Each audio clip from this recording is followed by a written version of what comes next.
আসসালামু আলাইকুম বন্ধুরা, আমি আমির হামজা আবারও আপনাদের কাছে নতুন একটা ভিডিও নিয়ে হাজির হয়েছি। আপনারা দেখছেন ক্ষুদ্র সফলতা এগ্রো। আজকের এই ভিডিওতে কবুতর পালন নিয়ে এমন 10টি ভুল ধারণার কথা বলবো, যেগুলো বিশ্বাস করার কারণে অনেক নতুন খামারি ক্ষতির সম্মুখীন হয়েছেন। তাই সত্যটা জানতে হলে ভিডিওটা শেষ পর্যন্ত দেখুন। তো চলুন শুরু করা যাক।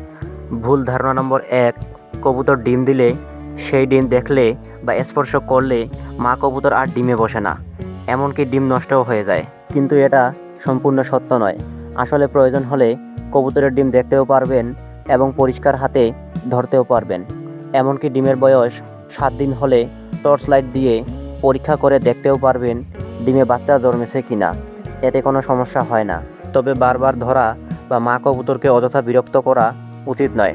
ভুল ধারণা নম্বর 2, কবুতর পালন মানেই প্রচুর লাভ। কবুতর পালন লাভজনক হতে পারে, কিন্তু তা নির্ভর করে বাচ্চা উৎপাদন হার, খাবারের দাম ও বাচ্চার দামের উপর। তবে সঠিক পরিচর্যা, ধৈর্য, ভালো ব্যবস্থাপনা এবং বাজার সম্পর্কে ধারণা থাকলে সীমিত পরিমাণে লাভ করা সম্ভব। শুধু কবুতর পালন করলেই যে প্রচুর পরিমাণে লাভ হবে এমনটা ভাবা ঠিক নয়। ভুল ধারণা নম্বর 3, বেশি খাবার দিলেই কবুতর বেশি ডিম বাচ্চা দিবে। আসল সত্য হলো বেশি খাবার নয়, সুষম খাবারই সবচেয়ে গুরুত্বপূর্ণ। অতিরিক্ত খাবার দিলেই বেশি ফল পাওয়া যায় না, বরং সঠিক পরিমাণে পুষ্টিকর খাবার দিলে কবুতর সুস্থ থাকে এবং ভালো ফল দেয়।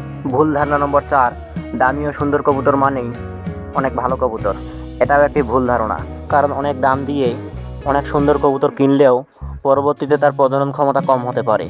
তাই শুধু সৌন্দর্য ও দাম দিয়ে বিচার না করে কবুতর কেনার সময় কবুতরের স্বাস্থ্য, সক্রিয়তা ও তার চোখের উজ্জ্বলতা দেখে কিনুন। ভুল ধারণা নম্বর 5, কবুতরের ঘর পরিষ্কার না করলেও সমস্যা নেই।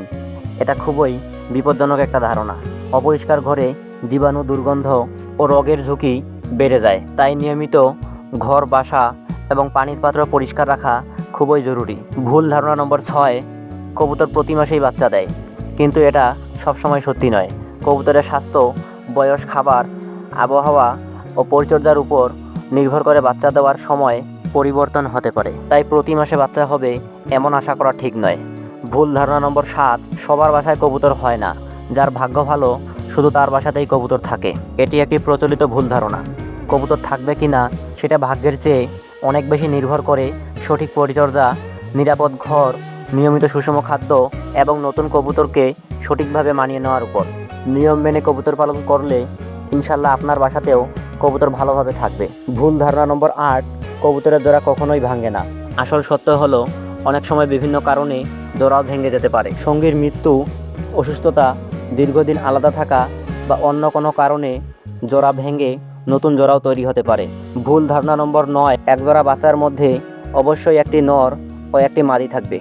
এটাও নিশ্চিত নয়। অনেক সময় দুটিই নর বা দুটিই মাদি হতে পারে। ভুল ধারণা নম্বর 10, কবুতর পালন খুব সহজ, কোনো প্রকার যত্ন লাগে না। এটাই সবচেয়ে বড় ভুল ধারণাগুলোর একটি। কবুতর পালন সহজ হতে পারে, কিন্তু সফল হতে হলে খাবার, পরিষ্কার পরিচ্ছন্নতা, রোগ প্রতিরোধ, সঠিক জোড়া নির্বাচন এবং নিয়মিত যত্ন করা ও পরিচর্যার বিষয়গুলো অবশ্যই মেনে চলতে হবে। তো বন্ধুরা, এই ছিল কবুতর পালন নিয়ে 10টি প্রচলিত ভুল ধারণা। এখন আমি জানতে চাই, এই 10টি ভুল ধারণাগুলোর মধ্যে কোনটি আপনি এতদিন সত্যি বলে বিশ্বাস করতেন, তা কমেন্টে জানান।